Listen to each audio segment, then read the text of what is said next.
कक्षा 12 के board exam के प्रिय छात्रों, आज हम शीत युद्ध के दौर का जो तीसरा पार्ट और अंतिम पार्ट बता रहा हूं आपको।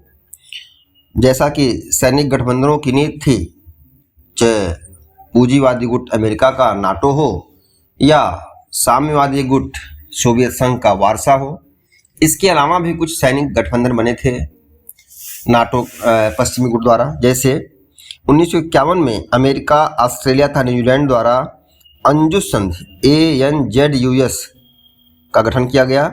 यह अभी भी अस्तित्व में है। इसी प्रकार दक्षिण पूर्वी एशिया के देशों जैसे कंबोडिया, लाओस, वियतनाम आदि को साम्यवादी प्रभाव में जाने से रोकने के लिए 8 सितंबर 1954 को सीटो अर्थात South East Asia treaty organisation सैनिक संधि पर हस्ताक्षर किए गए। इसी प्रकार मध्य एशिया के पश्चिमी प्रभाव को मजबूत करने के लिए 1955 में सेंटो अर्थात सेंट्रल ट्रीटी ऑर्गेनाइजेशन नामक सैनिक संधि गठन की स्थापना की गई।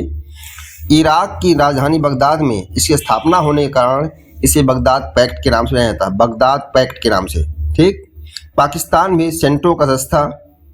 वर्तमान में सीटो तथा सेंटो दोनों का अस्तित्व समाप्त हो गया है। अब हम देखते हैं कि जिस प्रकार शीत युद्ध शुरू हुआ, तो शीत युद्ध का अंत कैसे हुआ, इस पर हम चर्चा कर लें। 1991 के सोवियत संघ के विघटन की घटना को शीत युद्ध का अंत माना जाता है। कब? 1991 में सोवियत संघ के विघटन की घटना को शीत युद्ध का अंत माना जाता है और इसकी प्रक्रिया 1980 के दशक में शुरू हो गई थी। जैसे 1985 में सोवियत संघ के राष्ट्रपति बने मिखाइल गोर्बाचेव। उन्होंने सोवियत संघ में आंतरिक सुधारों हेतु पेरेस्ट्राइका अर्थात पुनर्निर्माण तथा ग्लेसनास्ट अर्थात खुलापन की नीतियां लागू की। ये नीतियां सोवियत संघ के विघटन तथा शीत युद्ध की समाप्ति दोनों के लिए उत्तरदायी हैं। इसी प्रकार रीगन और गोर्बाचेव शिखर सम्मेलन हुए। कब? 1985 से 1988 के बीच में ये लोग 5 बार शिखर सम्मेलन किए, जिसके कारण तनाव कुछ कम हुआ और सहयोग का मार्ग प्रशस्त हुआ। 9 नवंबर 1989 में बर्लिन की दीवार तोड़ दी गई जनता के द्वारा और 3 अक्टूबर 1990 में पूर्वी व पश्चिमी जर्मनी का एकीकरण हो गया। इस प्रकार शीत युद्ध का जो तनाव था, जो दबाव था, समाप्त हो रहा धीरे धीरे। क्यों? क्योंकि सोवियत संघ कमजोर हो रहा धीरे धीरे। अगस्त 1991 में सोवियत संघ का विघटन हो गया। इसी के साथ शीत युद्ध का अंत भी हो गया। इसके बाद ही आगे हम देखते हैं कि जो बर्लिन की दीवार थी, इसको हम जाने बनी कब थी। जो कि बर्लिन यानी जर्मनी के बंटवारे जब 1949 में जर्मनी का पश्चिमी जर्मनी और पूर्वी जर्मनी के रूप में बंट जाता है वो, ठीक है। 1961 में बर्लिन की दीवार बना दी जाती है। कितने किलोमीटर? 150 किलोमीटर लंबी दीवार बनाई जाती है, निर्माण किया जाता है। पूर्वी देश, पूर्वी जर्मनी और पश्चिमी जर्मनी। पूर्वी जर्मनी पर कब्जा था किसका? सोवियत संघ का। और पश्चिमी जर्मनी पर अमेरिका और पूंजीवादी गुटों का। तो इस प्रकार से सोवियत संघ के विघटन के साथ ही जो एक द्विध्रुवीय व्यवस्था थी उसका अंत हो गया, यानी शीत युद्ध का अंत हो गया। और इसमें हम कुछ और चीज़ देख लें बच्चों, जैसे कि शीत युद्ध का गठन, शीत युद्ध का जो माहौल बना, ये तनाव का माहौल था। युद्ध कभी इसमें हुआ नहीं, लेकिन युद्ध का माहौल इसमें हमेशा बना रहा। इसी प्रकार आपको देखना है गुटनिरपेक्ष आंदोलन के बारे में। हम बात कर चुके पहले ही कि गुटनिरपेक्ष आंदोलन की जो नींव पड़ी 1955 में बांडुंग सम्मेलन में, इसीलिए, और इसके बाद 1961 में बेलग्रेड में इसका पहला सम्मेलन हुआ, जिसमें एशिया और अफ्रीका के लगभग 25 देश शामिल हुए थे।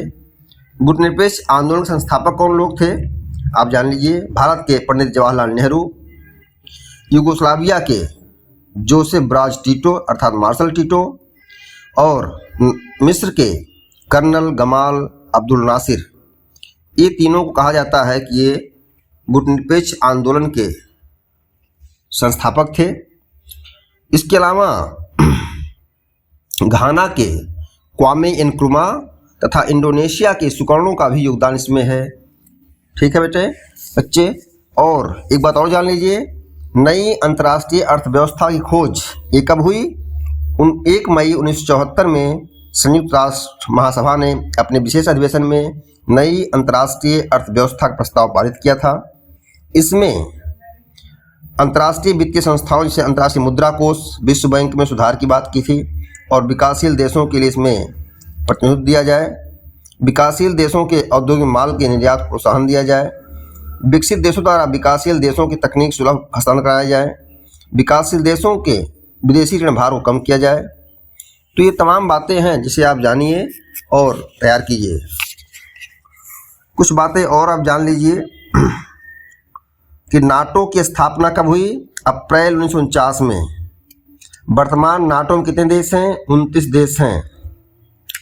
गुटनिरपेक्ष आंदोलन के कर्णधार कौन कौन थे? भारत के प्रधानमंत्री नेहरू, यूगोस्लाविया के राष्ट्रपति मार्शल टीटो और मिस्र के राष्ट्रपति कर्नल नासिर। गुटनिरपेक्ष आंदोलन ने शीत युद्ध को कैसे प्रभावित किया था? गुटनिरपेक्ष आंदोलन शीत युद्ध के दायरे को सीमित किया था, तनाव को कम किया था। नाटो की स्थापना आप जान गए कब किया गया? अप्रैल 1949 में। इसका मुख्यालय कहाँ पर है? ब्रसेल्स में। द्वितीय शीत युद्ध शुरुआत कब हो गई थी? अफगानिस्तान में सोवियत संघ की सेनाओं ने दिसंबर 1979 में प्रवेश किया था। कब? दिसंबर 1979 में अफगानिस्तान में सोवियत सेनाओं ने जब प्रवेश किया तो द्वितीय शीत युद्ध शुरू हो गया था। दक्षिण दक्षिण सहयोग क्या मतलब है? दक्षिण दक्षिण सहयोग में विकासशील देशों के मध्य आपसी सहयोग को दक्षिण दक्षिण सहयोग के नाम से जाना जाता है। ठीक है बच्चों, हम नेक्स्ट वीडियो जल्द ही डालने वाले आपको हैं। आप सुनते रहिए, अपनी परीक्षा तैयारी करते रहिए। Thank you.